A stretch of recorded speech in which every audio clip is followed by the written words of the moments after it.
Gaza के अस्पतालों से मरीज सफेद झंडे लेकर भाग रहे हैं। अल शिफा अस्पताल के अंदर तीसरे दिन भी इजराइल का कहर जारी। और सबसे बड़ी बात, फिलिस्तीन के सभी अखबारों ने एक बहुत चौंकाने वाली खबर छापी है। दावा यह किया गया कि 7 अक्टूबर को जब हमास ने इजराइल पर हमला किया था, तब इजराइल की सेना ने अपने ही देश के नागरिकों को मार डाला था।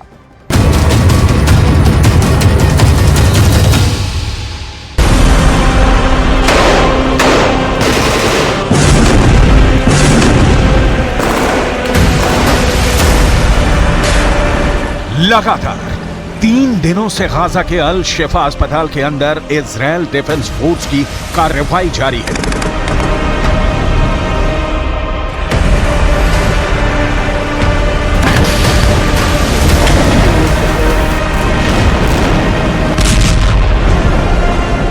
और अब जिस तरह की तस्वीर और जिस तरह की खबरें सामने आ रही हैं, अरब मुल्कों और फिलिस्तीन के समर्थकों के अंदर गुस्सा बढ़ता जा रहा है।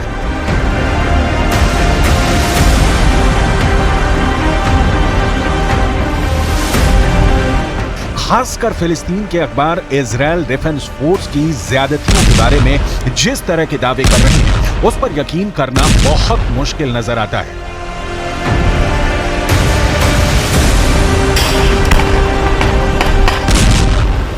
फिलिस्तीन के अखबार लिख रहे हैं कि अल शिफा अस्पताल के अंदर इजराइल के डिफेंस फोर्स ने घोषणा की है कि सिर्फ 1 घंटे के अंदर अल शिफा अस्पताल को पूरी तरह से खाली कर दिया जाए।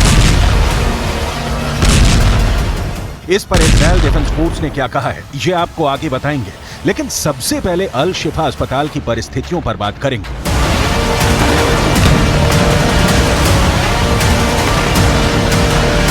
पिछले 1 महीने से ही फिलिस्तीन के अखबार लिख रहे थे कि अल शिफा अस्पताल में 80,000 लोगों ने शरण ली है, लेकिन इन 80,000 लोगों का क्या हुआ? क्या ये लोग अल शिफा अस्पताल छोड़ के जा चुके हैं या फिर अल शिफा अस्पताल के कैंपस में ही मौजूद हैं? इस बारे में अब तक कोई रिपोर्ट सामने नहीं आई है। हालांकि जो रिपोर्ट्स फिलिस्तीन के अखबारों के द्वारा दी जा रही हैं, वो ये है कि अल शिफा अस्पताल के अंदर अभी भी 500 से ज्यादा मरीज हैं और लगभग 250 के करीब कर्मचारी इस वक्त भी मौजूद हैं, जबकि अल शिफा अस्पताल के अंदर 4,500 कर्मचारी नौकरी करते हैं।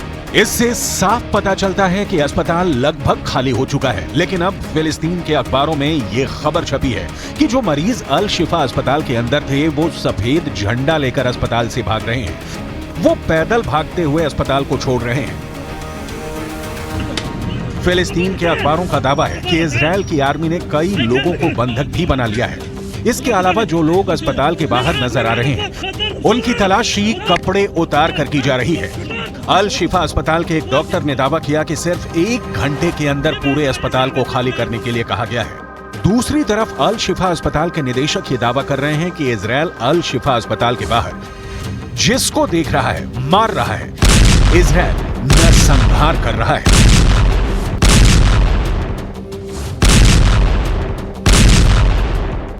इन सब के अलावा अल शिफा अस्पताल में मरीजों पर जो गुजर रही है, वो अलग कहानी बयां कर रही है। अल शिफा अस्पताल में 4 प्री मैच्योर नवजात बच्चों की मौत की खबरें सामने आ रही है। इसके अलावा आईसीयू में कोई नहीं है। बिजली न होने की वजह से इलाज की सारी संभावनाएं अल शिफा अस्पताल में खत्म हो चुकी हैं। लेकिन इजराइल डिफेंस फोर्स इन सभी बातों का खंडन कर रही है। इजराइल डिफेंस फोर्स का कहना है कि अस्पतालों को खाली करने के लिए 1 घंटे के मोहलत देने के दावे गलत है। इजराइल डिफेंस फोर्स लगातार अपने पक्ष को और मजबूती देने की कोशिश कर रही है। इजराइल डिफेंस फोर्स ने एक डे केयर सेंटर पर कब्जा कर लिया और यह दावा किया कि उसके डे केयर सेंटर से बहुत सारे हथियार मिले और उनमें से ज्यादा हथियार ईरान के बने हुए। यानी कि अगर देखा जाए तो इजराइल डिफेंस फोर्स ईरान को इस पूरे मामले में घसीटने की जबरदस्त कोशिश कर रही है। बड़ी बात यह भी है कि इजराइल डिफेंस फोर्स ने यह दावा किया है कि इस डे केयर सेंटर से ड्रोन भी मिले हैं और ये ड्रोन भी ईरान के बने हुए हैं।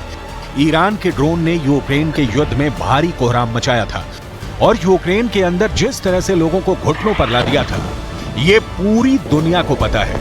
और ऐसे में हमास के पास से ईरान के ड्रोन का मिलना खतरनाक संकेत है। इस बीच इजराइल के एक अखबार ने यह दावा किया कि 7 अक्टूबर को नोवा म्यूजिक फेस्टिवल में जो लोग मारे गए थे उसमें कई लोग इजराइल के लड़ाकू विमानों द्वारा गिराए गए बमों से मारे गए। जैसे ही ये खबर अखबारों में छपी, फिलिस्तीन के तमाम अखबारों ने ये हेडलाइंस लगानी शुरू कर दी कि नोवा म्यूजिक फेस्टिवल में मारे गए लोगों को इजराइल ने ही मारा है।